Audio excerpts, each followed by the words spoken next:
All right, look live, Jarvis. It's playtime.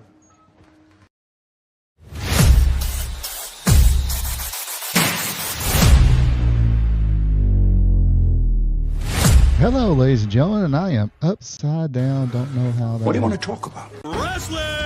And here! Wrestling? Why? It's wrestling. It's wrestling. Hello. I don't even know what happened to my intro there.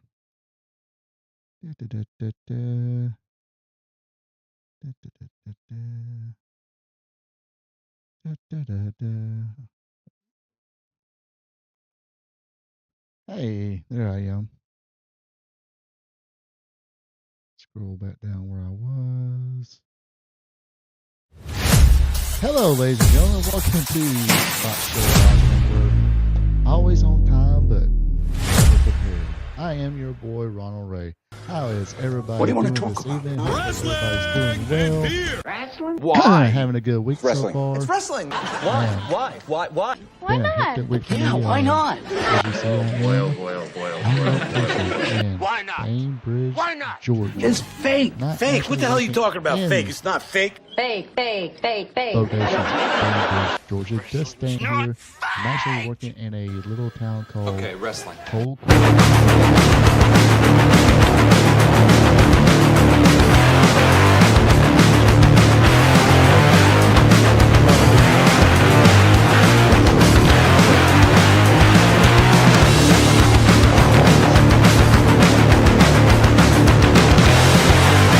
If you ask me, but I had kind of a funny story when I was down here yesterday.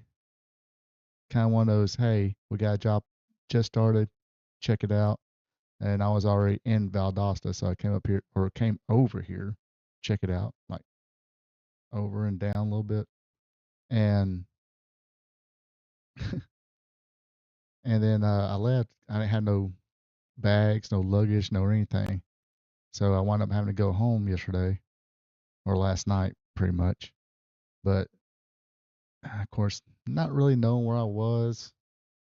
Uh, I let the GPS guide me till I sort of figured out where I was at.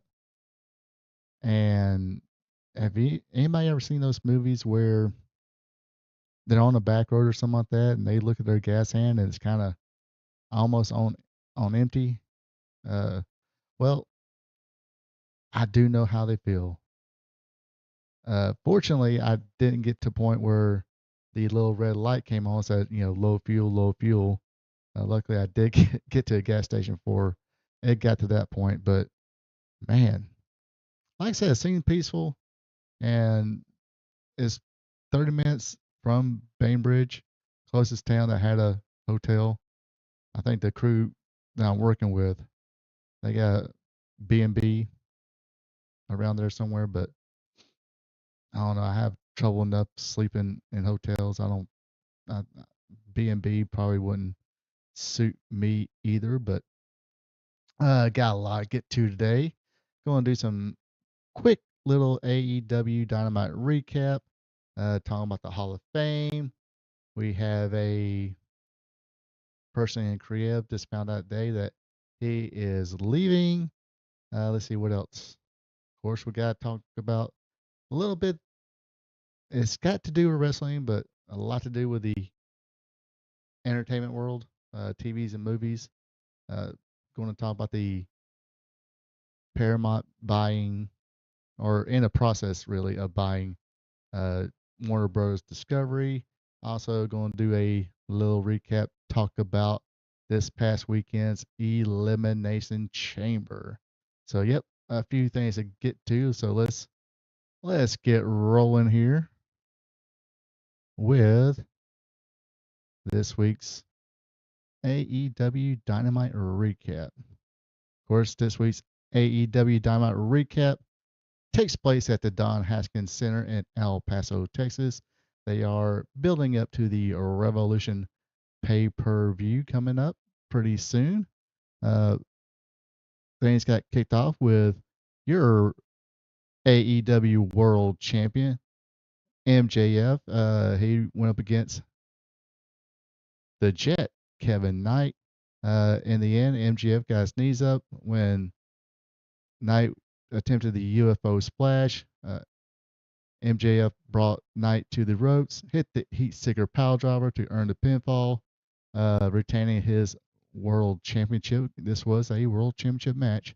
After the match, MJF threw the ref out of the ring, loaded up the dynamite diamond ring to hit Knight until he saw the Hangman Adam Page on the ramp. Excuse me. This allows Speedball Mike Bailey to sneak behind MJF. And when MJF turned around, Bailey leveled him with a kick. Bailey checked on Knight as MJF rolled to the floor and out of the ring. Pretty decent match. I do like Kevin Knight. He's okay. Is he somebody you potentially build up to be a world champion or anything like that? I'm not sure, but he is pretty good in the ring. Kind of a typical, small AEW guy. Flip, flop, flip, and all that good shit. And next up, we had Darby Allin and Orange Cassidy take on the Dolls. Gabe Kidd and Clark Connors did not get his full name last week for the recap, but I messed up here. I forgot to press start. Oh, that's fine. Let's see here. Cassie would hit Connors with the orange punch for the 3 count as Cassie and Allen celebrated. Dave Finlay appeared. Yes, so all 3 dogs are all elite wrestling now. Next up, we had a very short women's tag team championship match. The Inspiration make their AEW debut. They did not quite like how their entrance music was going, their interest was going, so they want to restart it. It just got to the point. The Brawling Birds, that's Jamie Hayter and Alex Windsor, they started putting a whooping on them. They finished it off with a 2 birds, 1 stone finisher. Quickly finish off the Inspiration. Speaking of quick defeats, Hangman Adam Page squashed Marty Snow. Just basically, Marty went after Adam Page. He just put the boot up, kicked him down, and hit the buckshot lariat.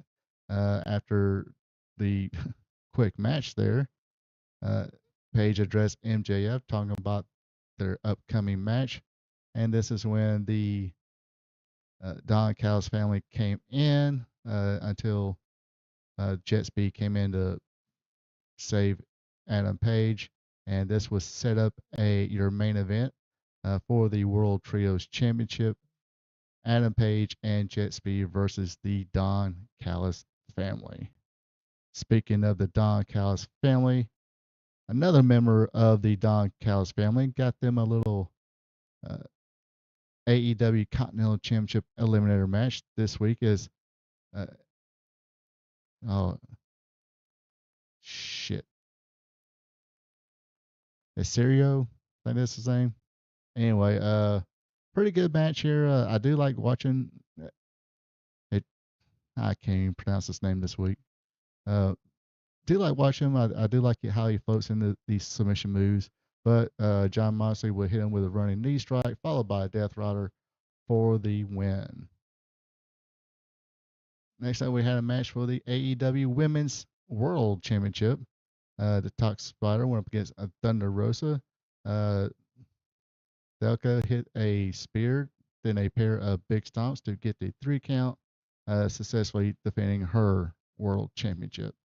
And in the main event, it was the Don Callis family, Kazuchika Okada, Kyle Fletcher, and Mark Davis, taking on the champions Jet Speed Rodeo, Adam Page, Mike Bailey, excuse me, and Kevin Knight. Page lined up Davis for the buckshot lariat, but MJF came down, took him out when he nailed him with a dynamite diamond ring. Of course, the referee didn't see it. Knight came off the top rope, missed Davis. Okada grabbed Knight, nailed him with a Rainmaker. Davis then proceeded to hit the pile driver on Knight. 1, 2, 3. We have new AEW Trios champion, and that is Okada, Fletcher, and Mark Davis. And that's it far as Dynamite. And I think they're setting up Bandito versus Andrade. You got, of course, the World Championship match. You got Anna Page going against MJF. Swerve Strickland against Brody King. So looking so far like a pretty good card. I know they announced a couple more matches, but I forgot to write it down. I'm so sorry. Anyway, Joe King, what's up, man? How was your week? And I will remind people I am live in a living color here, so go ahead. You can join me live on the chat. But if you're not watching this live, you're watching the recorded copy. That's cool. There's a comment section down below. Hit me up in the comments. And of course, do the like and share and subscribe thing if you're not a subscriber. Alrighty. So this is a pretty good segue. Just talked about AEW Dynamite. Let me get on because, like I said, I might be on time, but man, everything's out of order.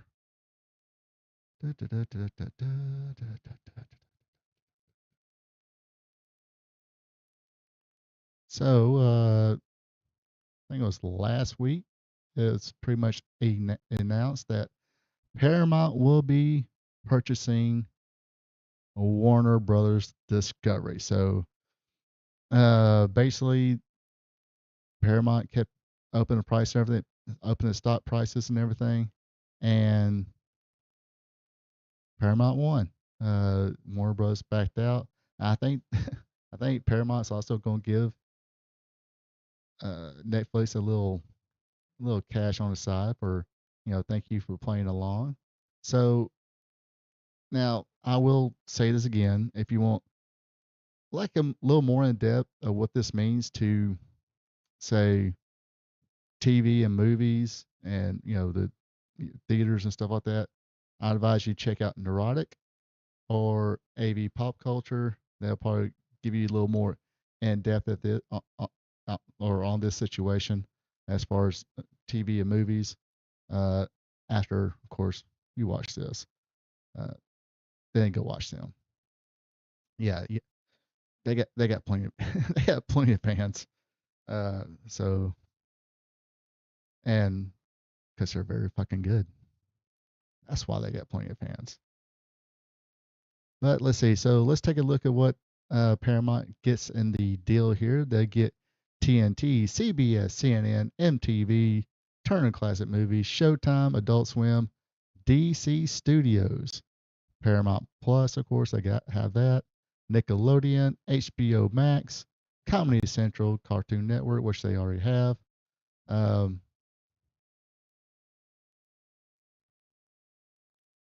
Let's see, and of course, filling in with some stuff they already have.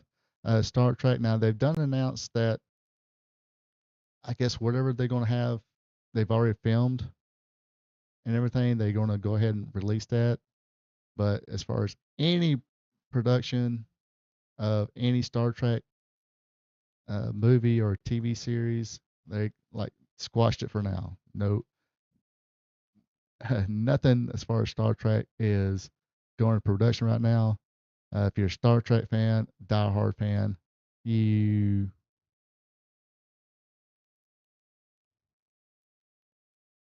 oh nice off for 4 days. I wish I knew how that feels. But anyway, so no more new Star Trek for a while. Depends on what I think. Any kind of fandom stuff, Star Trek, Star Wars, Marvel, DC movies, if you're a diehard, and if it's bad Star Trek or bad Marvel movies, or in our case, my case, bad wrestling, you're still gonna watch it just to be amused. And now we got the internet, and by God, I got myself a YouTube channel here and get to run my mouth about any kind of bad wrestling I'll see, and don't mind talking about it. But a lot of people do not like the what. Well, a lot of these IPs are doing is like the Star Wars, the Marvel movies, DC movies. I did a while back watch the new Superman movie, and trust me, I mean I was sitting there like trying to like it, just trying to find something to like it so I can say, yeah, it wasn't that bad. It wasn't good. uh, Visually, some things were okay. I mean, I'm not that keen on the. I mean, I don't know. I guess I don't look for the little nuance. Well, Paramount's already got their own streaming services, Paramount Plus. So now now they're buying Warner Brothers, they kind of pick up another one, and that's because Warner Brothers own HBO Max and all the HBO channels. So they're getting that in the package. But yeah, uh, so yes, they're going to wind up getting DC Comics, start or they already got Star Trek, but in production on that. Um, let's see what The Conjuring, Mortal Kombat, Game of Thrones, Avatar: The Last Airbender, Minecraft. Do they own the MonsterVerse stuff? I can't remember, but anyway, so yeah. Now, like I said, first like movies and stuff like that, get more in depth, and probably if you have any questions, you probably hit a thumb up on your in the comments and stuff like that. Talking about neurotic and AV pop culture. The way I look at it, I've known Netflix to cut stuff out because it might be triggering or toxic or whatever. Uh, I think they cut out a little piece of Back to the Future once, and it's like, what the heck can be offensive in Back to the Future? I mean, it had Marty McFly almost bang his mother, or his own mother was one to bang him back in the back in the past. Okay, let's be honest. Didn't know that was his. She didn't know that was his child, but regardless. Beyond that, I mean, what could be offensive? I mean, uh, and disturbing. Beyond that, I mean, that would be pretty disturbing. But in a Back to the Future movie, I can't really remember everything. I can't remember every line in Back to the Futures. And the first one that, like, I think it was Netflix that cut something out. So uh, after I watched, like I said, the AV pop culture and the neurotics, and most people who are a little more experts uh,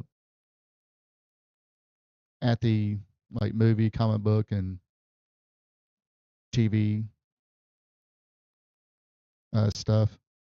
Um, I kind of had because I didn't realize this. This past weekend, I watched Blazing Saddles. I don't know if anybody's ever watched Blazing Saddles. It is I will say, it's a classic. Unless you're tender-hearted, then you might want to stay away from it. If you're easily offended, stay away. Uh, Especially if you can't sit there and kind of process the whole thing and know what the story is really telling. But beyond that, it's a great movie. I mean, I do own the physical copy of that movie. I Once I realized some these people were like cutting stuff out, so it won't be so offensive to people, and I was like, Blazing Saddles could probably be totally erased. Caddyshack probably totally erased. I'm sure other movies too. That's just two that kind of popped in my head, and I bought the physical copies of at that time. But uh, I almost want to say, yeah, Blazing Saddles. Just that one movie will be safer in the hands of Paramount than it would be Netflix. My opinion. So, of course, what does this have to do with wrestling? Well, as Road Warrior Hawk would say, AEW is a minor um, minority owner of AEW, which got released. Uh, got released what, last week before last? Uh, uh, Basically within a few days when it was announced that Paramount was going in the process of purchasing it. I think all they gotta do now is, dot the T's, cross the I's, go through the whole thing, say, oh, this is not going to be a monopoly, blah blah blah. Um, but yes, based on reports from late February, early March 2026, Paramount, owned by Skydance, has agreed to acquire Warner Brothers Discovery in a deal valued at, oh my gosh, 110 or 110 billion. Billion. Billion. So, if finalized, Paramount will take over Warner Bros. Discovery's minority ownership stake in AEW and its media rights, including the streaming content on the combined Paramount Plus and HBO Max platform. Um,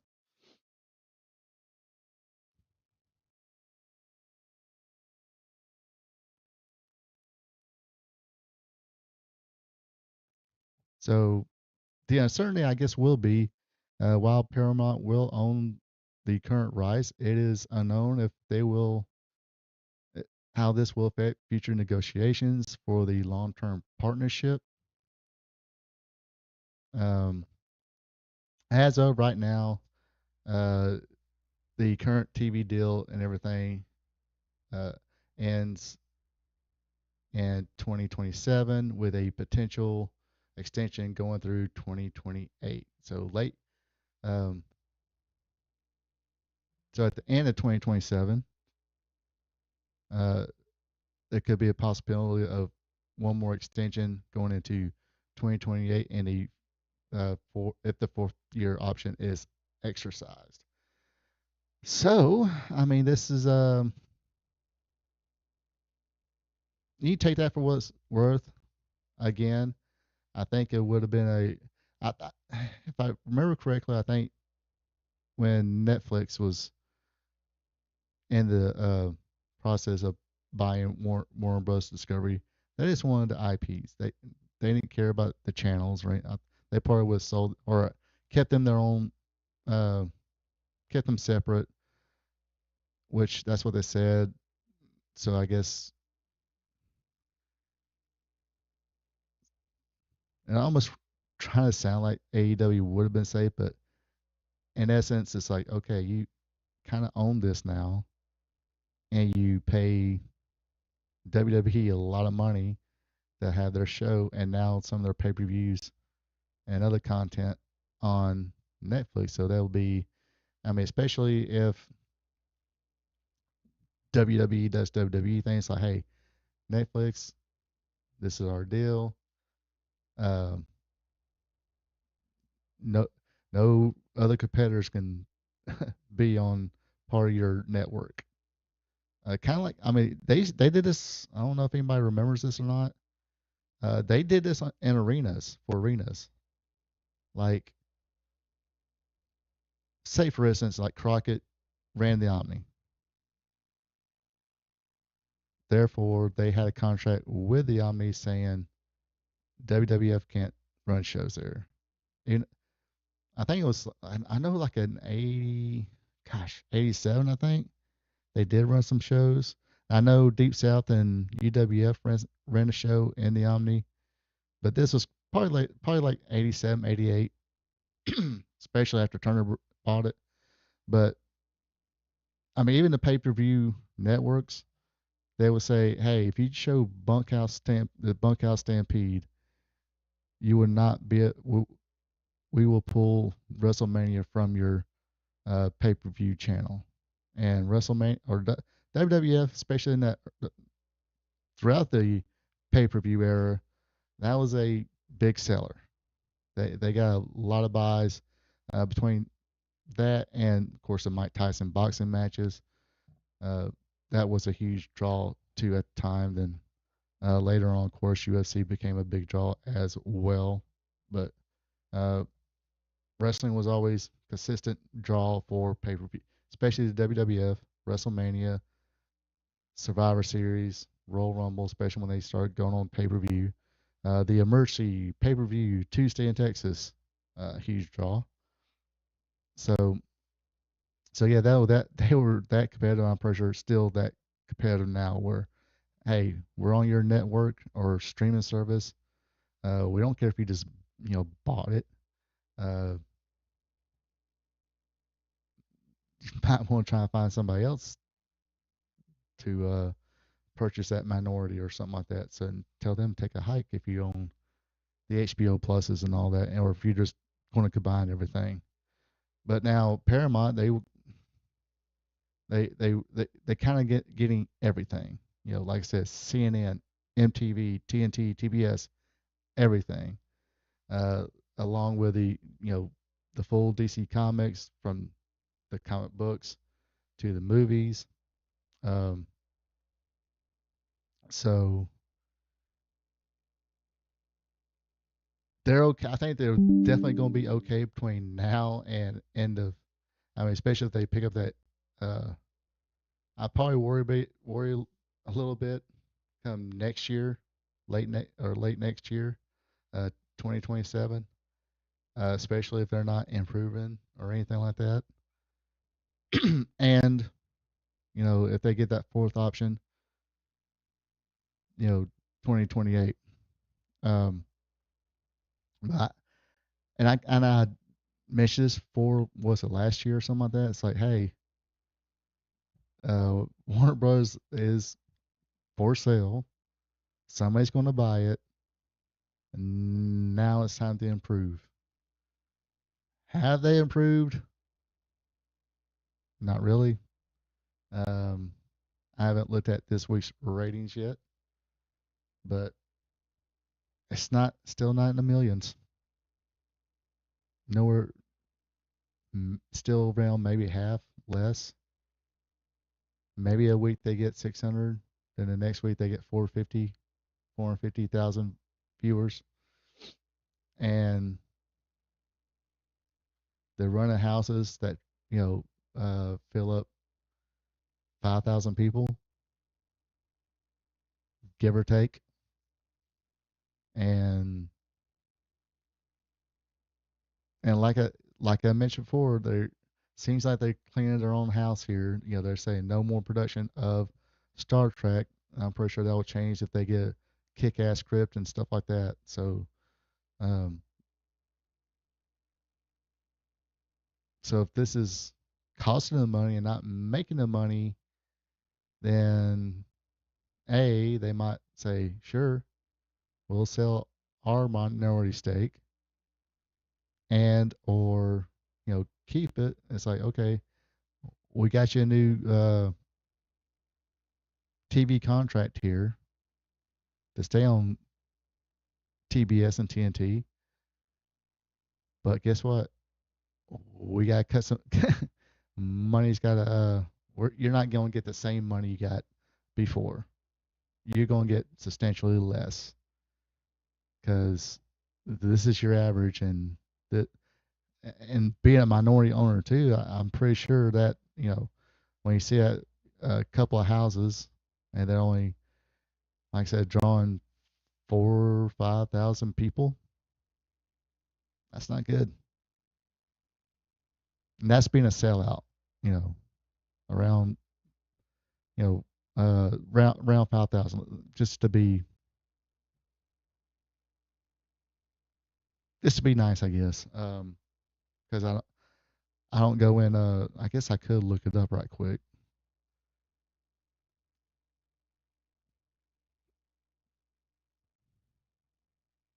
Not sure how many. I kind of want to have too many windows up in case. Like I said, I am in a hotel room, so okay. I don't need that. Need this.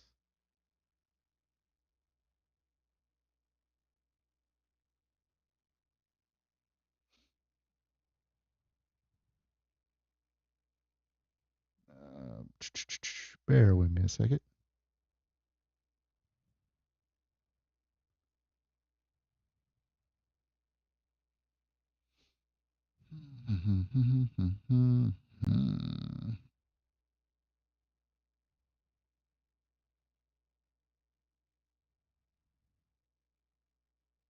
So it does according to this,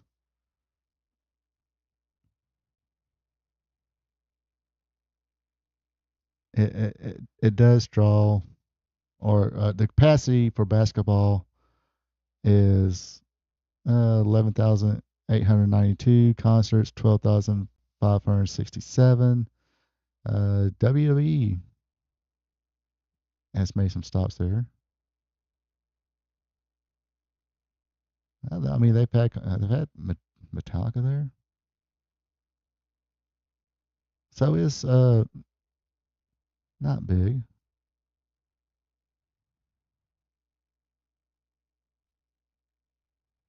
not as small as I thought it was going to be. And it's probably about the same size of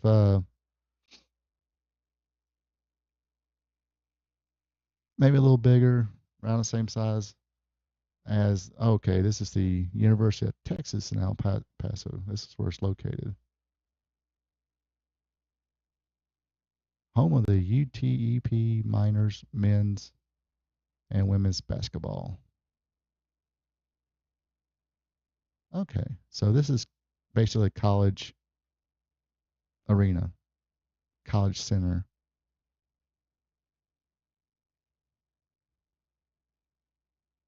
But still, let's see.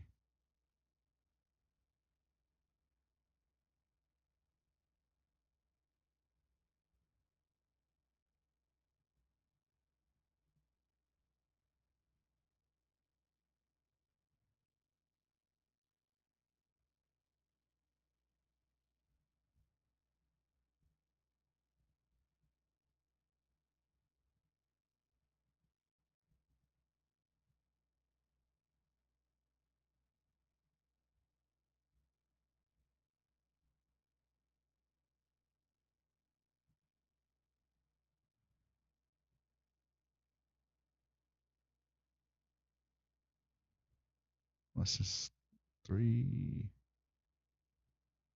4, 26.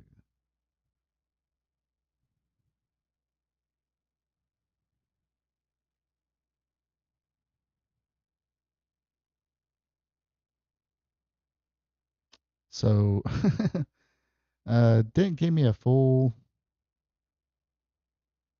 Um, this is what it said. AEW's event on March 4, 2026 at Don Haskins Center in El Paso, Texas. Specific attendance figures for the exact show are not yet officially released. Uh, Venue context: the Don Haskins Center has a maximum capacity of 12,000 people, although wrestling configurations usually utilize fewer seats. Contextual attendance: recent AEW tapings in early 2026 have been averaging under 3,000 people.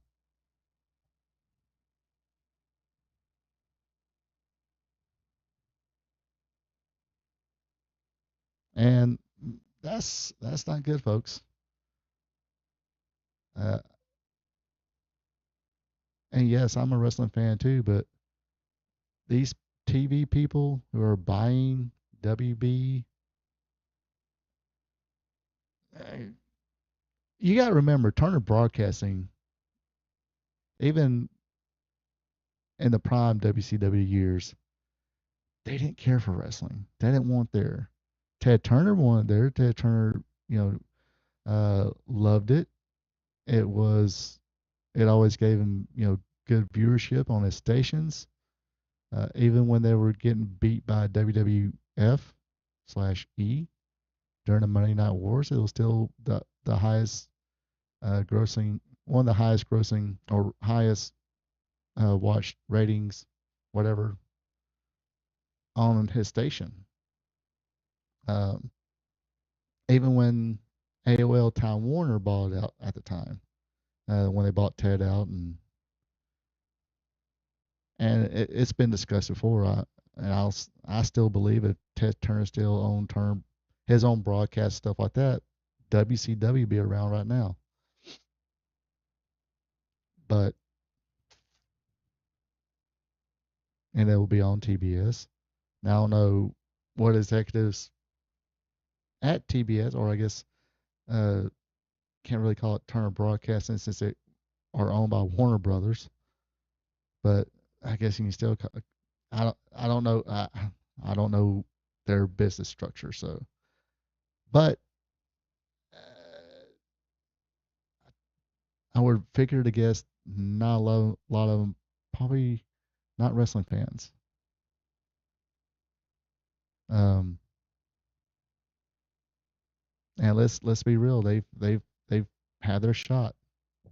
It's been how many years now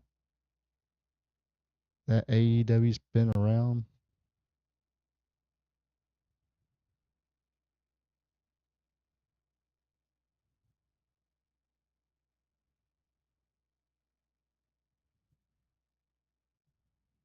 I know we talked about this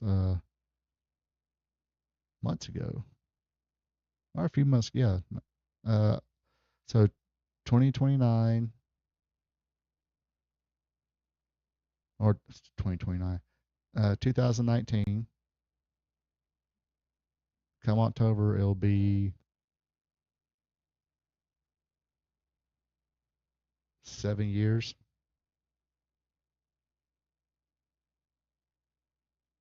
And it's not on the rise. It's been a decline and pretty much stay put at around 500 to around 500,000 uh, people watching it on Thursday nights. Of course, we don't know if that includes the streaming. We don't know how many people because they don't release those numbers, or supposedly they don't really release those numbers. But like I said, so they're gonna honor. I'm pretty sure they're gonna honor this deal, but you gotta think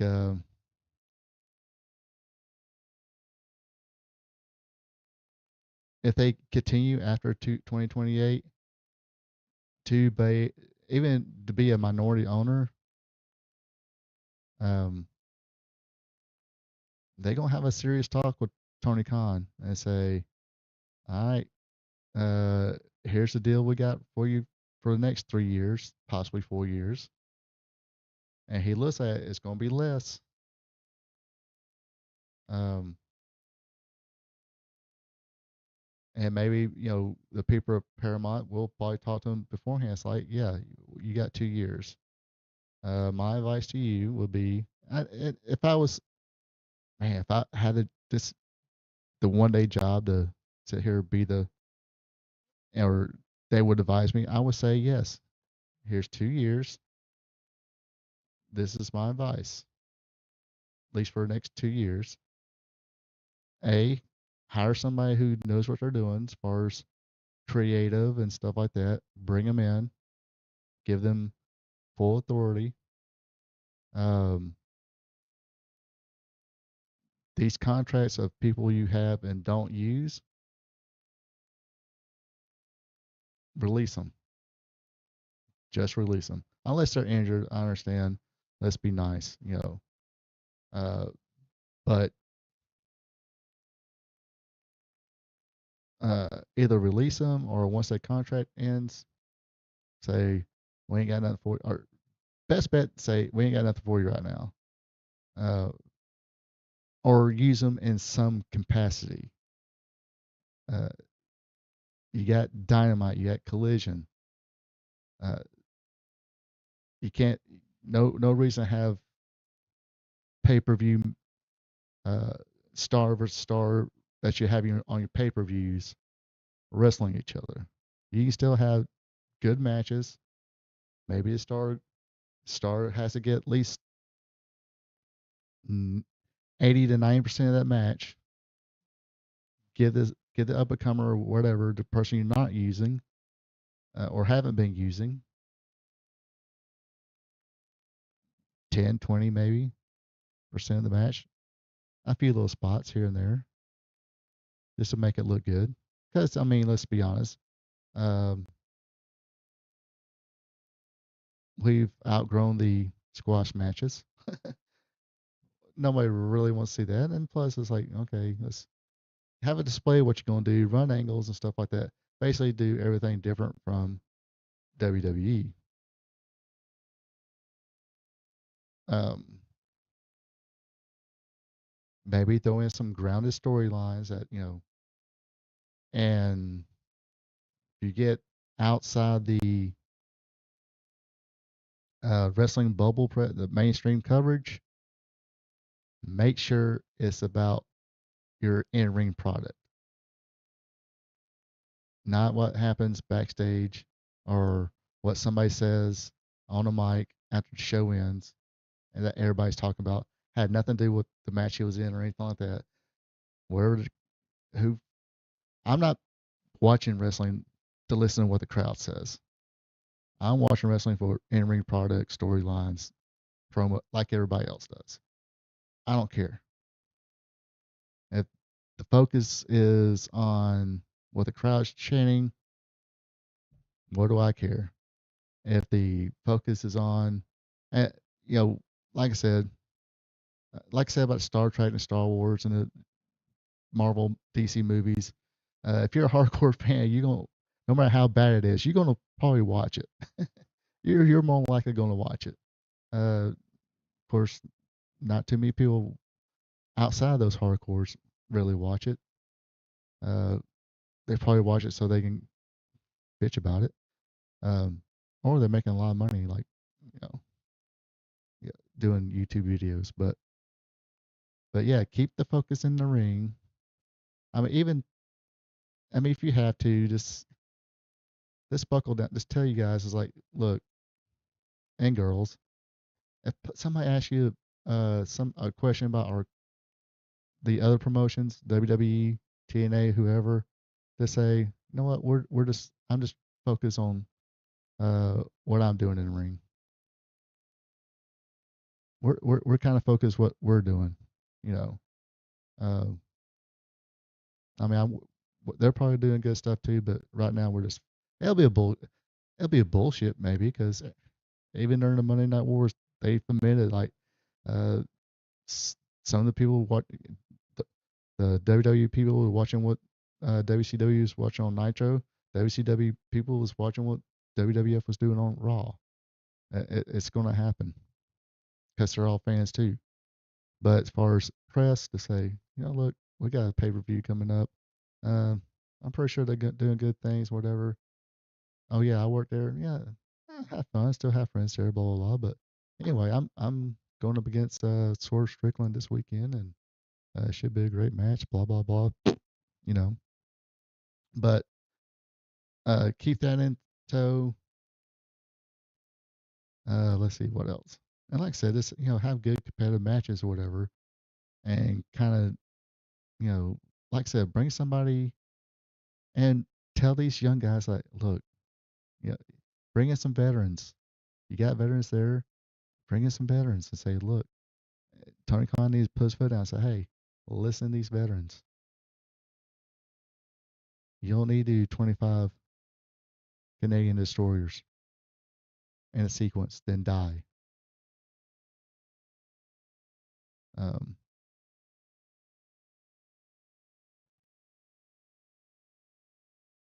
because they have talent on this roster. Let's use them, and they got plenty of people that they don't use. I mean, even Ring of Honor now is going through to a studio. I always want to say, hey, won't y'all Dynamite be a studio wrestling deal? Then let them go do house shows. I know that's been like a hot topic lately, with the the influx of wrestlers being injured because they don't get enough repetitions, or just try stuff out, or it's live show, no camera there, just have fun, be goofy, but or hey, they got pay-per-view match, let's work on some stuff, and that way our pay-per-view match could be that much better without basically being video game wrestling. but but yeah, like I said, that's just my opinion of it. I mean, I I don't want I'll repeat this again. I do not want AEW to go under. I want to stick around. We like it, like everything else in entertainment. You need that alternative. Uh, m- Look at music. Look all the if you just on like rock music alone, or what's left of it.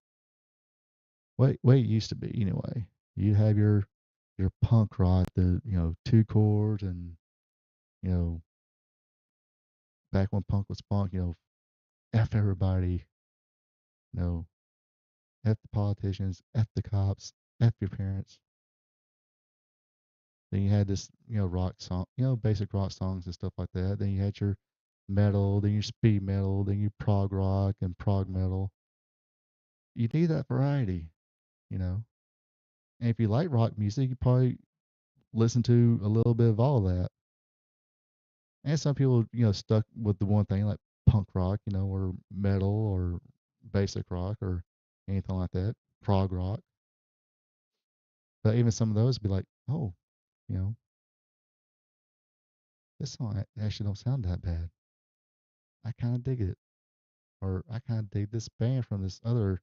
I'm just talking about rock music. Then you got rock music, country music, pop music, jazz music, rap music, blues music.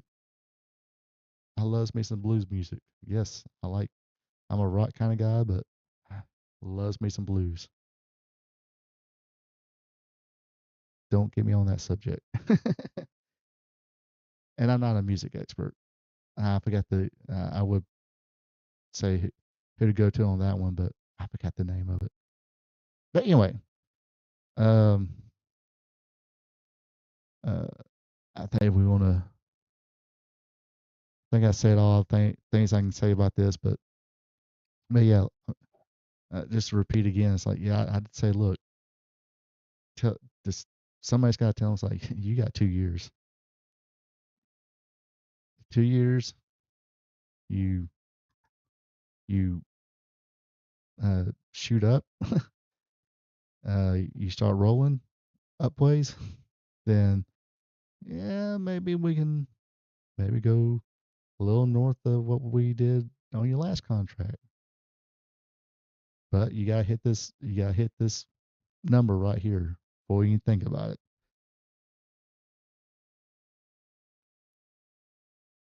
Or I mean, it really wouldn't be a worst case scenario because if they did sell their minority share of it, I mean Tony Khan can either buy it back or some other investor can probably come in and buy it back. But I'm pretty sure whoever wants to buy that minority would be like, hey, how much more you're willing to sell? I'll buy more of a share of this company. But for me to buy a more share of the company, I'm going to get a lot of say so too. Because I'm buying it because I like I like wrestling as well, and I'm just saying, uh, what's the word I'm looking for? Hypothetically, somebody buys it. Of course, they're gonna be a wrestling fan. It's like, yeah. Or say minority owners, like, okay,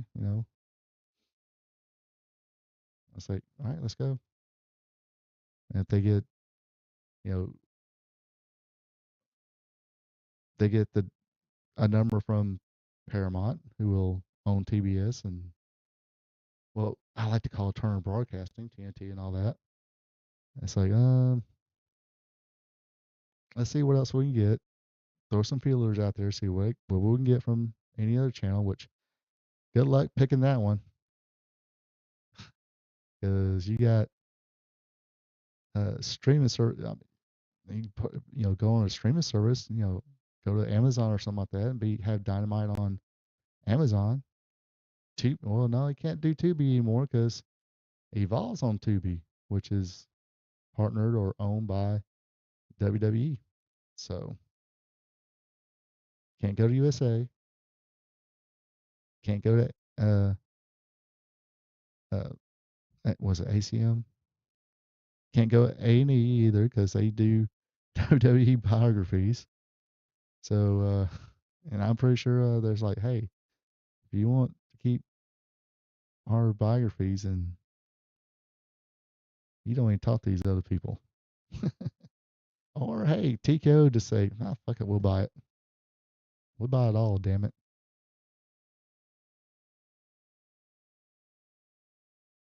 Then you'll have the monopoly process. Well, I guess it wouldn't matter anyway. Could be like, okay, we'll take a few of your talent, but we really want the library. That's about it. Basically the video library, all the Dynamites, Collisions. What was the other show that used to be on there? Anyway, Dark. They used to be on YouTube. And they probably, do a partnership with YouTube, I guess. But regardless, shop around and be like, none of this shit really works. So let's go with our number, and if we gotta build this thing back up from the ground up, we can do it. We have the funds to do it, but we need to get rid of the shit first. We gotta get rid of anything we can get rid of, because hypothetically saying somebody would just purchase the minority part and say, hey, Tony, I want a bigger portion of this. Then say, I want some say so too, because I love wrestling, but if I want to buy something, I want to make some money off of it. And that's the truth. Nobody wants to buy. If you got 170 or what was it, $110 billion, and I think they got other investors and stuff like that, whatnot. I think Netflix had they had that full amount, but or 75 billion or something like that. And it's like, hey, I'm investing. The whole part of investing is make money. And that's how people get rich. They take calculated risks, like Dave Thomas and Wendy's. How many times they say he went bankrupt before he found Wendy's? Like 7 times. Then finally said, oh, let me try a burger joint. Call it Wendy's. And of course, once Dave Thomas passed away, Wendy's went.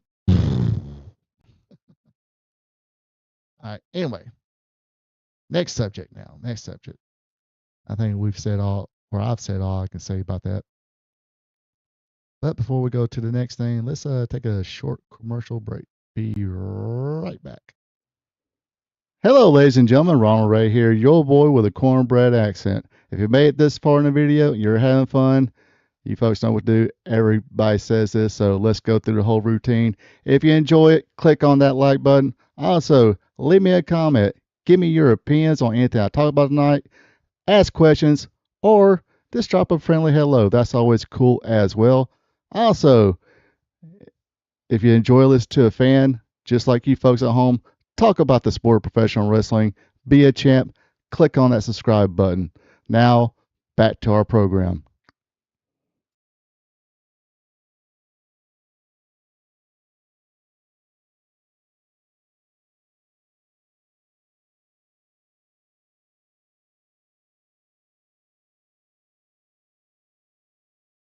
Alrighty, I'm back. Okay, so uh getting some WWE news here. Looks like Road Dogg is reportedly left WWE. WWE is reportedly experiencing some internal changes within its creative department as the company heads towards WrestleMania 42. According to Bodyslam.net, Road Dogg Brian James is no longer with the company, marking another notable shift behind the scenes within WWE's running team. Mike Johnson of PWIinsider.com later confirmed the development, stating the word circulated internally suggests James made the choice to step away from his role on the creative staff. James has been part of WWE's creative structure for several years. During his most recent run, he originally returned to the company in 2014 and been heavily involved in shaping storylines and television programming.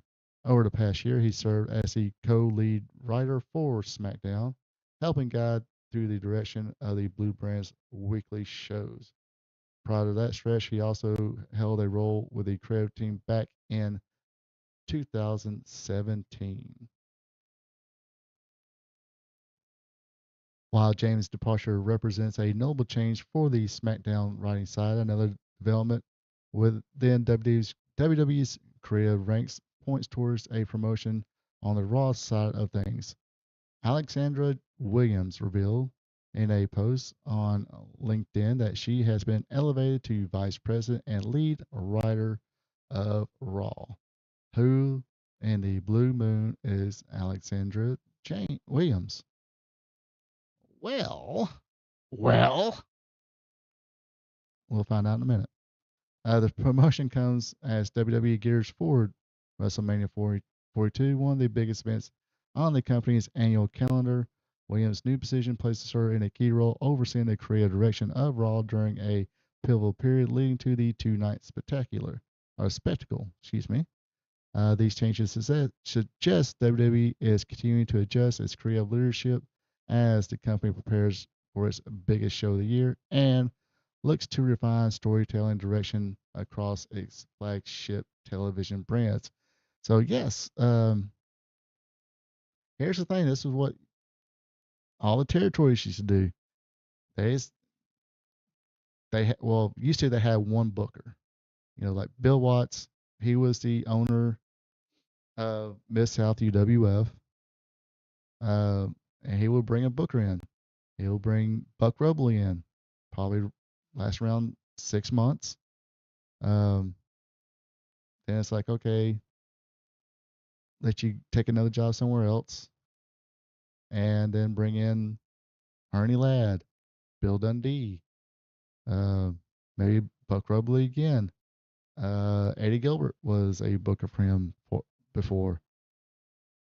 Sometimes he done. I mean, he probably, like most of the owners, and especially somebody like Bill Watts, who was a wrestler and was trained under Eddie Graham, uh, to be a booker as well. He knew how to create shit, so he probably kind of like Vince would. He's kind of looked over things, see how what storylines going, and or plug in his ideas, and they'd work together and create the magic it was UWF and Mid South, which was some great stuff. Same thing in Florida. I mean, you had Eddie Graham there, which people would call him a freaking genius, but he would have like an understudy Na- already mentioned Bill Watts, Dusty Rhodes, Ole Anderson. Who else? Or you get in a situation like the Memphis territory. You had two owners, Jerry Jarrett and Jerry Lawler. And sometimes I have Bill Dundee will book. So you'll have Jerry Jarrett for 6 months, Jerry Lawler for 6 months, somewhere in between, Bill Dundee would do it. You just have one person, not this huge staff, which I kind of get when you. I mean, sometimes if you want to get a booker or head creative, lead writer, and you got all this talent, sometimes you got to plug in different ideas. If I was owning a company, I would think, okay, I'll bring in a booker, maybe one more understudy, uh, a pad, give me a Jedi and a Padawan, um, head booker and the assistant booker, and say, okay, all right, we're going to view these people and these two people, put these two people, okay, what kind of angle we're going here? What's the beginning of the storyline? What's the end? Okay, well, let's get with the talent, bring them in, and say this is where we're going. You two, uh, how do you want to do this? Match one. Here's your finish. No stupid shit. We don't want to see the same match every time, which I'm pretty sure by now things are hard to do that. But hey, Ric Flair did it for years, and a lot of people have been doing it for years. But get their input on it, and get their gears going. It's like, okay, oh, this is what we can do this. It's like, okay, and you know, the assistant with the two or more wrestlers can kind of figure out how they want to play out the storyline, and each week, when they're um, maybe talking about their promo or something like that, and or he sees the TV sheet, it's like, okay, um, or each week, or how long they're gonna do this feud. Not, don't do it within 5 minutes for bell time. And Vince was particularly smart by doing this. He wasn't a smart booker. He always had other book. He had a Finnish guy, uh, Pat Patterson. He brung in, I think it was, we discussed this a couple weeks ago, George Scott or Sandy Scott, um, for a while to book, and now he's got tons of fucking writers. Well, okay, not Vince, but he was able to kind of look at things and go, okay, here's a hole. We got to take this out. This is, and we'll fill it with this. Here's a big plot hole here, so we fill it with this, and then kind of finalize everything. That's how he did things, and I think Bruce Prichard has said that. Vince Russo said that. I think Jim Cornette said that as well. Um, so AEW, here you go. You got somebody who's uh, stepped down from WWE. Old music, new music sucks. Oh yeah, I'm pretty sure those old people used to say the same thing about our music. Of course, then we always went back and listened to Led Zeppelin and the Eagles and Molly Hatchet, Leonard Skinner, and whoever. But anyway, so yeah, here's AEW here. Call him up, see what he's up to, what how he's feeling about it. You just need some time to decompress. All right. Tell you what, watch our product a couple weeks, a month maybe. Do some family time and stuff like that. And then, if you wouldn't mind, watch our product. If you want to come in. If during the course of this time you have a few ideas, you're gonna have new toys to play with, new wrestling figures to play with. So if you want to come in, you got your ideas, we'll sit there and we'll look at things. And you need some helpers. You got people here. You got Billy Gunn there. I mean, I don't know how much of a booker he is. I think he needs to be an agent. He needs to be one of these people who says, no, motherfuckers. This is not how we do things. Yes, the guy who scissors and crotch chops. Yeah. And you got Samoa Joe too. So you don't like my idea? Talk to him. But here's another guy. And he's been in the ring. He knows the game. You know, he's been successful part of tactic, part you know, he's a vital part of the Attitude Era, part of DX, New Age Outlaws. Uh, he had 20 to 90,000 people say, "Oh, you didn't know." Don't see how don't you see barely 3,000 people saying cowboy shit, or I bid you a so long, bang, and good night, wherever the fuck it is. Nobody's repeating that shit. They repeated his shit. But so yeah, so Road Dogg's gone. Don't know the meaning behind it. Maybe he just. I'm pretty sure. Gosh, eh, I don't know how much of a work unscripted is, but man, that and supposedly it's not as bad now as when Vince was there, but still, it's you're numero uno. You're on the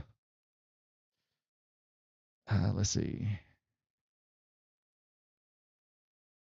and gosh, in baseball terms, you're the Los Angeles Dodgers. You're number one. Um, I can say that because Dodgers won back-to-back World Series, and I think two. Let's see, they won another one within the past 5 or 10 years. So yeah, Dodgers number one baseball team. That's the WWE.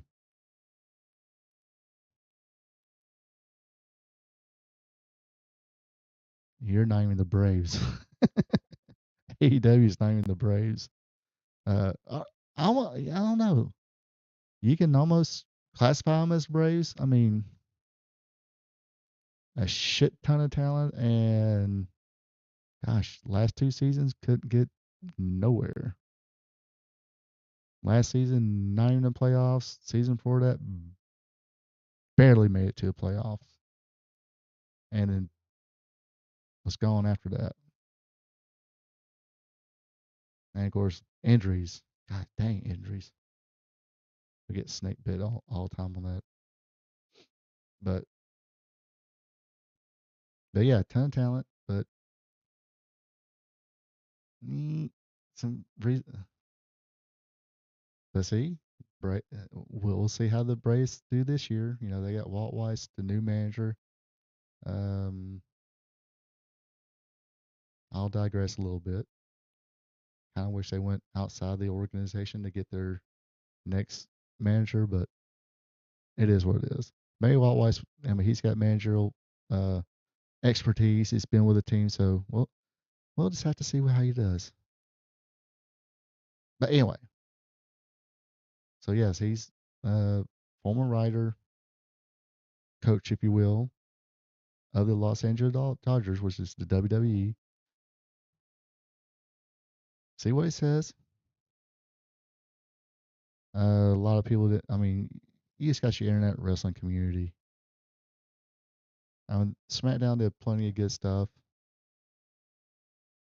and as soon as it's bad, it's like, oh, it's Road Dogg, or oh, it's this person. But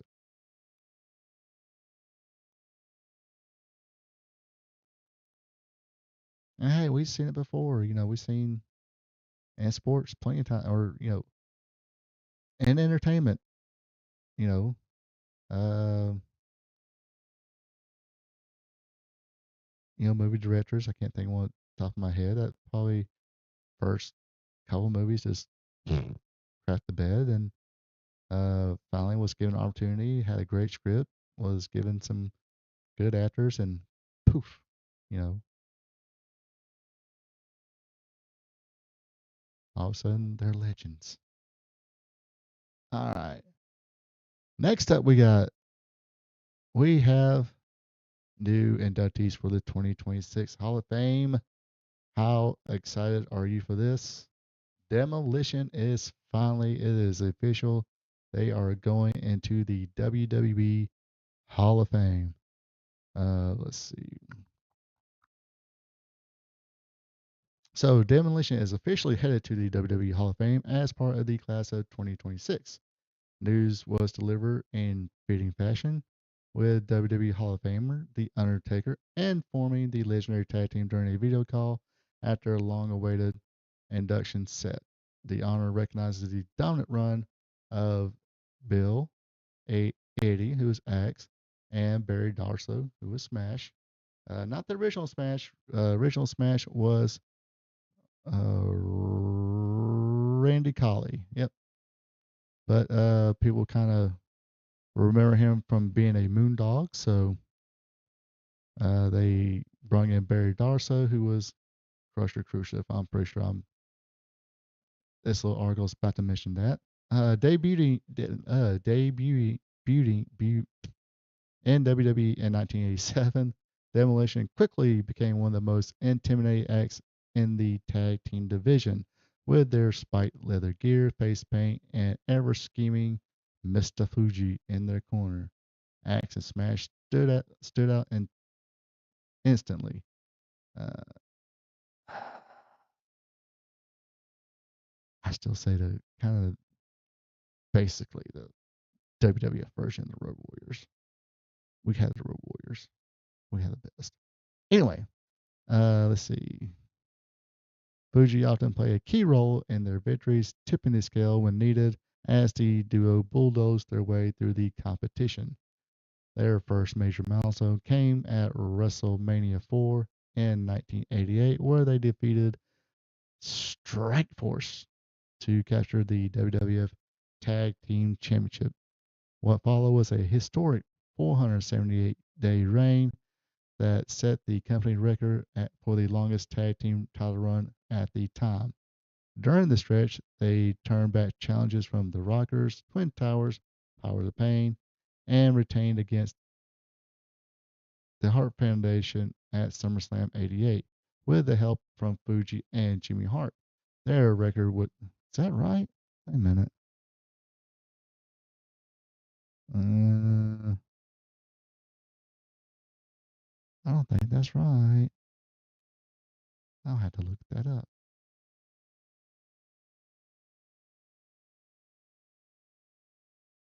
Hold up. Hold up. Wait a minute. Something ain't right. Do, do, do, do, do, do,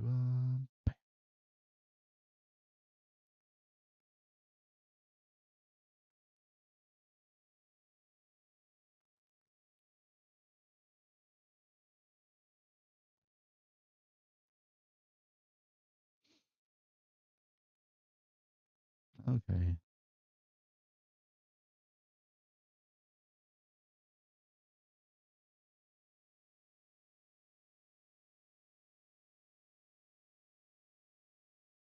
Okay, so yeah. All right. I was wrong. That don't happen often. Anyways, get back over here. Their record would stand for more than 20 years before being eclipsed by the New Day. Demolition's rivalry list reads like a who's who of the late 1980s tag team wrestling, including the Brainbusters, Arn Anderson and Tully Blanchard, the British Bulldogs. They secured their third and final championship at WrestleMania 6 by defeating the Colossal Connection, made up of Haku and Andre the Giant. Their finishing move, the Demolition Decapitation, became one of the era's most memorable tandem maneuvers. Not as great as the Doomsday Device. Following WrestleMania 6, the group expanded with the addition of Bryan Adams, and he was known as Crush, who joined after 80 experienced health issues.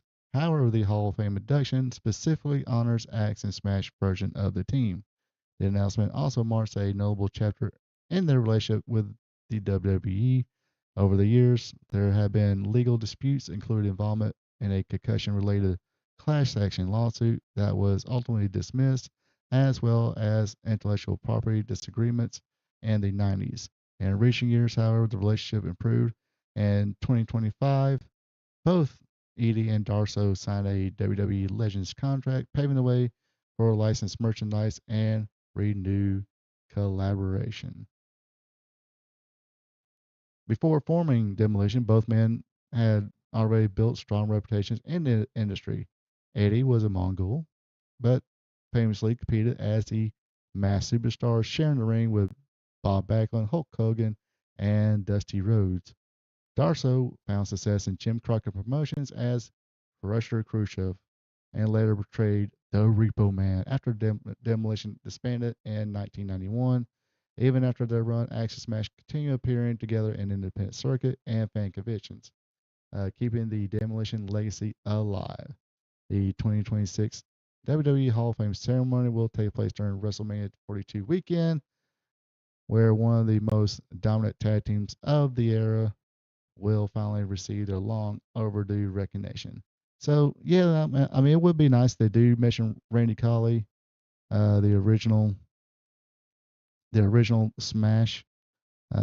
He would pass away in 2019, and of course, Bryan Adams, Crush, he passed away in 2007. But recognize the main two. I mean, I get. I mean, that's the only.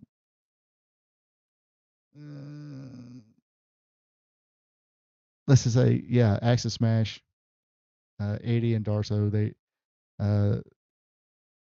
did the most damage. They set most of the records. Like I said, he was Crush was sprung in maybe the last year, maybe year or two. That's because of 80s has some health issues. But yeah, a lot of the fans been wanting this for a long time. They wanted Demolition, especially mainstream, mainly WWF/E fans, viewers. So like, Demolition were, yeah, y'all had the Road Warriors or the Legion of Doom. Demolition was ours. So yeah, I mean, I guess history kind of served them well. People like appreciate Demolition for what they were. I know when I rewatch stuff, especially Bill Eadie. I mean, I can't really put that guy over enough. I mean, 3 big time personas. Went from being a brawler, mute, whatever, as I think it was a Mongol Bolo. Then became a technical wrestler, a little bit of brawling, but mostly a technical wrestler. Put on a mask, did great interviews, great promos as the Masked Superstar, and big dude, freaking move, had a cold clutch and everything. Do recommend watch some of his matches, watch some of his interviews. You'll see how good Bill Eadie was as the Masked Superstar. Then, last part of his career being Demolition Axe, and started talking like this a little bit. We're gonna pound you, then demolish you. not that same when it was Mass Superstar Wrestling 2 this weekend in the Omni. Not only am I going to hurt you, I'm going to do everything I can to take that mask off. Not yelling, but kind of be point blank and, prove why I'm the best mask wrestler here in this territory and take that national championship away from you, Tommy Rich, or you, Mr. Wrestling 2, or who you're facing. This, a little bit of yelling, but not that grouchy voice, like, or, that monster voice, I guess you can call it. I mean, I still don't think, because this is what kind of happened to me. Once YouTube and I got other videos at the time, through purchasing old videos and stuff like that. You watch him, and you kind of learn to appreciate him that way. Because, like I said, during his main run as the Masked Superstar, didn't watch very little of it. Watched it more as Demolition. So I think I remember when my brother was like, "Hey, do you know who Axe and Smash really is?" It's like, I think Smash looks familiar. Looks almost like the Crusher Khrushchev. Do you know who the other one is? It's like, no clue. And he was like, Mass Superstar. It's like, well, I didn't watch that much Mass Superstar back in my beginning wrestling days. But like I said, highly recommend checking out Bill 80 as the Mass Superstar.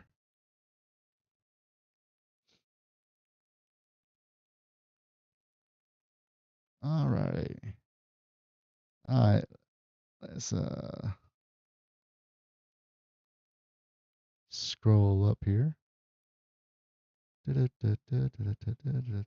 need all that shit, but I did. All right. Now let's talk a little bit about this past Saturday's WWE Elimination Chamber 2026 that took place in Chicago, Illinois. They have good pizza there. I forgot George. I forgot. George. I forgot. I had to look it back up. Plus, I forgot to get anything to drink, so I'm getting a little hoarse right now. But anyway, all in all, I thought it was pretty solid. Pretty solid show. I don't. Now I would put this more of a pedestal. Like Saturday night's main event, I'm just like, this is glorified Raw, SmackDown, house show, blah blah blah. This one, step it up a notch. It's supposed to be another way of, especially this is used to set up WrestleMania, kind of like Royal Rumble. You got a little bit of expectations of that. Not the same expectations as Royal Rumble, but somewhat, would there be any big surprises?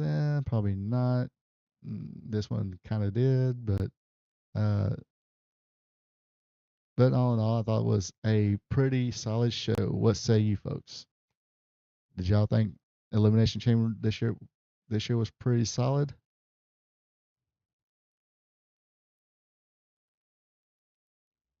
All right. And yes, I have a full video recap, all my opinions of each match. Check it out, of course, after you watch this. All right. Of course, the first match was the Women's Elimination Chamber match. Had Alexa Bliss, Kiana James, Asuka, Raquel Rodriguez,